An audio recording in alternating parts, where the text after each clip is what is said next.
Hello बच्चों, चलिए प्रश्न को देखते हैं। प्रश्न आई तथा 4 आई तीव्रताओं के दो स्रोतों के बीच व्यतिकरण पर विचार कीजिए। उन स्थानों पर तीव्रता ज्ञात कीजिए जहां कलांतर हमें 1 नंबर दिया गया है पाई बटा 2 हो, द्वितीय भाग दिया गया है पाई तथा तृतीय भाग दिया गया है 2 पाई हो। तो प्रश्न को आगे हल करें उससे पहले जो प्रश्न की मुख्य अवधारणा है उस पर विचार करते हैं।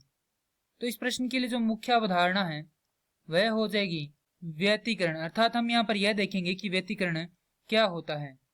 तो यहाँ पर लिखेंगे जब किसी या जब समान आवृत्ति की दो तरंगें किसी माध्यम में एक ही दिशा में गमन करती है या गमन करती हो तो उनके अध्यारोपण से या अध्यारोपण के फलस्वरूप प्रकाश की तीव्रता में परिवर्तन होता है और उस परिवर्तन की घटना को क्या कहते हैं? व्यतिकरण कहते हैं। अब प्रश्न में दिया गया आई तथा 4 आई तीव्रताओं के दो स्रोतों पर व्यतिकरण पर विचार कीजिए।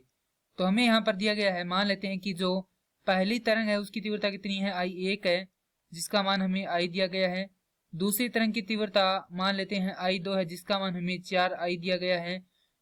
तो यह हमारे पास क्या दो स्रोत हैं और उनकी तीव्रता ज्ञात कीजिए जहां कलांतर क्या हो? पाई बटा 2 हो। तो यहाँ पर लिखेंगे हमारे पास 1 नंबर भाग है, पाई बराबर दिया गया है, हमें माफ कीजिए यहाँ पर है कलांतर फाई बराबर दिया गया है पाई बटा 2। क्योंकि हम जानते हैं कि परिणामी तीव्रता आई आर बराबर होता है आई 1 योग में आई 2 योग में 2 वर्गमूल I1 योग में I2, माफ कीजिए I1 गुणा में I2 कोस फाई।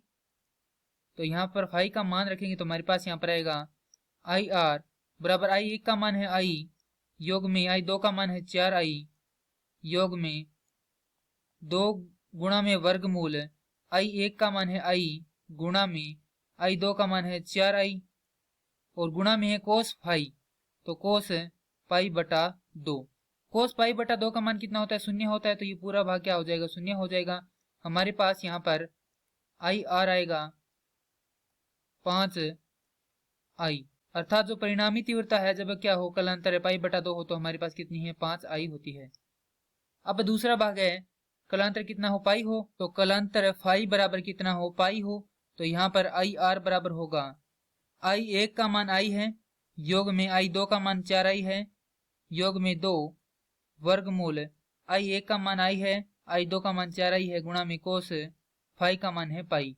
तो यहाँ से IR बराबर होगा 5I योग में 2 गुणा में वर्गमूल 4I का वर्ग गुणा में कोस पाई का मान होता है ऋणात्मक 1।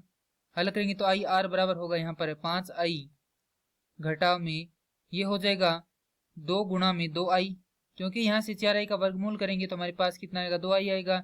ऋणात्मक 1 जो चिन्ह है उसका धनात्मक के साथ गुणा करेंगे तो ऋणात्मक चिन्ह आएगा। हल करेंगे तो हमारे पास यहाँ पर आएगा 5I घटाव में 4I। तो IR बराबर हो जाएगा हमारे पास I, अर्थात जो द्वितीय भाग है उसके लिए तीव्रता कितनी हो जाएगी? I हो जाएगी। अब यहाँ पर है तृतीय भाग, जब क्या हो हमारे पास कलांतर कितना हो? 2 पाई हो। तो मान रख देंगे, हमारे पास आएगा IR बराबर I योग में 4I योग में 2 गुणा में I गुणा में 4I कोस 2 पाई। और जैसा कि हम जानते हैं कोस 2 पाई का मान कितना होता है? कोस 2 पाई का मान होता है 1। तो यहाँ से IR बराबर हो जाएगा, ये हो जाएगा 5I योग में 2 गुणा में ये हो जाएगा वर्गमूल 4I का वर्ग और ये हो जाएगा 1। हल करेंगे तो IR बराबर आएगा यहाँ से 5I योग में 2 गुणा में 2I। हल करेंगे तो IR का मान आ जाएगा 9I। यही क्या है? तृतीय भाग का उत्तर है और यही हमारे प्रश्न के उत्तर है। मैं आशा करता हूं कि यह प्रश्न आपको समझ में आया होगा। धन्यवाद।